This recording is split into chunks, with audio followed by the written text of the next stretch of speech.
বেশি নম্বর পেয়েও নাকি মেলেনি সেকেন্ড ফেজে ডাক। কখনো নাকি কম নাম্বার পেয়েও ডাক পেয়েছে সেকেন্ড ফেজে, কখনো নাকি নন ট্রেন ডাক পেয়েছে ট্রেনদেরকে পিছিয়ে ফেলে রেখে।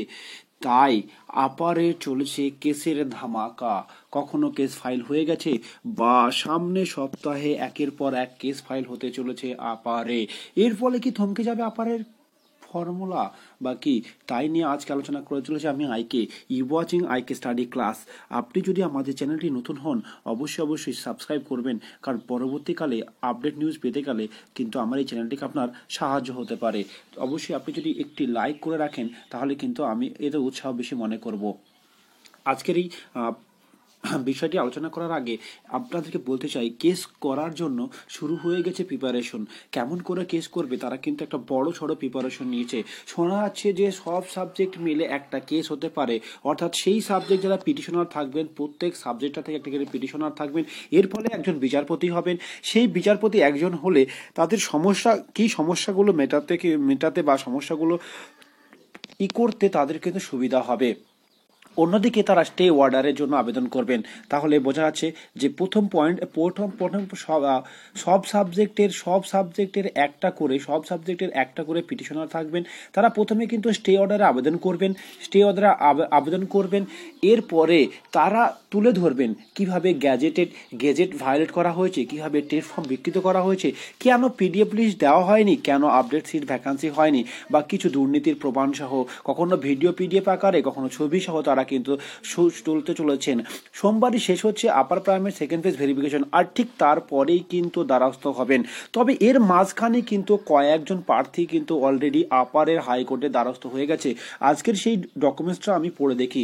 বেশি নম্বর পেয়েও ডাক মেলেনি, ডকুমেন্টস ভেরিফিকেশন, হাইকোর্টের দ্বারস্থ এসএসসি প্রার্থী। আসুন কি বলছে। উপযুক্ত নম্বর থাকা সত্ত্বেও ডকুমেন্ট ভেরিফিকেশনের জন্য ডাক না পাওয়ায় হাইকোর্টের দ্বারস্থ হলেন এক ব্যক্তি, নাম দীপক সরকার। 2016 সালে school service commission upper primary documents ভেরিফিকেশনের জন্য ডাক পাননি তিনি। অভিযোগ, তার থেকে কম নম্বর পেয়েও ডকুমেন্ট ভেরিফিকেশনের জন্য ডাক পেয়েছিলেন অন্য একজন। ওই প্রার্থীর নাম গোবিন্দ মণ্ডল। এই অভিযোগ গতকাল কলকাতা হাইকোর্টে মামলা করেন দীপক। আজ মামলাটি বিচারপতি মৌসুমী ভট্টাচার্যের সিঙ্গেল বেঞ্চে ওঠে। বিষয়টি নিয়ে স্কুল সার্ভিস কমিশনের আইনজীবী কনক কিরণ বন্দ্যোপাধ্যায় জানান, যদি সত্যিই কোনো ভুল হয়ে থাকে তাহলে ওই প্রার্থীকে সুযোগ দেওয়া হবে। তাহলে ভালো কথা আপনি শুনতে পেলেন, আপনি এখানে দেখতে পাচ্ছেন একটা কথা কিন্তু খুব ভালো বলেছে, যদি সত্যিই কোনো ভুল হয়ে থাকে তাহলে ওই প্রার্থী সুযোগ পাবে। ইয়েস, যারা ফেসবুকে হোয়াটসঅ্যাপে বিভিন্ন জায়গায় আমাকে প্রমাণ দেখাচ্ছে, সেই সমস্ত প্রমাণগুলো নিয়ে তুমি কিন্তু কোর্টে পৌঁছে যাও, তাহলে কিন্তু তোমার সুযোগ চলে আসবে। তাই তোমরা আর থেমে থেকো না, তুমি তাদেরকে দরকার হয় বারবার কমিশনে যাও, দেখাও কি করে কম নম্বর পেয়েও ডাক পেয়েছে, কি করে কোনো ক্যাটাগরিতে ট্রেন প্রার্থী থাকা সত্ত্বেও নন ট্রেন কি করে ডাক পেলো, তার জবাবদিহি তুমি কিন্তু করে নিতে পারো।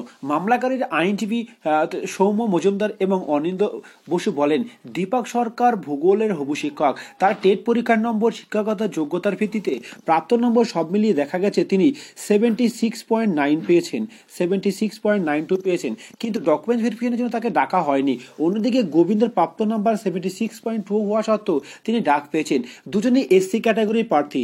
ডকুমেন্ট ভেরিফিকেশনের পরে পার্সোনাল টেস্টের জন্য একজন প্রার্থীকে ডাকা হওয়ায় 1:4 অনুপাতে।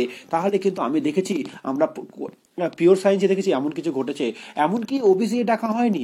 আমরা দেখেছি অন্যান্য সংস্কৃতির বিষয়ে কিন্তু একটা ঘাপলা ঘটেছে, আমরা দেখেছি অন্যান্য বিষয়ের ক্ষেত্রে। তাহলে সমস্ত বিষয়ের প্রার্থীরা কিন্তু সোমবার ভেরিফিকেশন শেষ হওয়ার পরই কিন্তু কেস হতে চলেছে। তাই আপনারা যারা এই অবস্থায় ভুক্তভোগী, তাই আপনি কেসের সঙ্গে যুক্ত হন।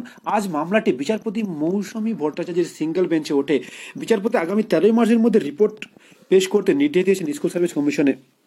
পাশাপাশি মামলাটা পরবর্তী শুনানি হবে 14 মার্চ। তাহলে আপনি বুঝতে পারছেন, তাহলে কিন্তু এরকম হয়ে যাবে। তাহলে কি স্টে পড়ে যাবে আপার প্রাইমারি নিয়োগে? তো কি হবে, ভোটের আগে কি নিয়োগ হবে, সমস্ত কিছুর আপডেট কিন্তু আমরা সোমবার অথবা মঙ্গলবার পাওয়া যাবে। তাই আমার এই ভিডিওটি আপনি ফলো করতে থাকুন, অবশ্যই সাবস্ক্রাইব করতে থাকুন, অনুরোধ করব অবশ্যই লাইক এবং শেয়ার করবেন। Thank you for watching my this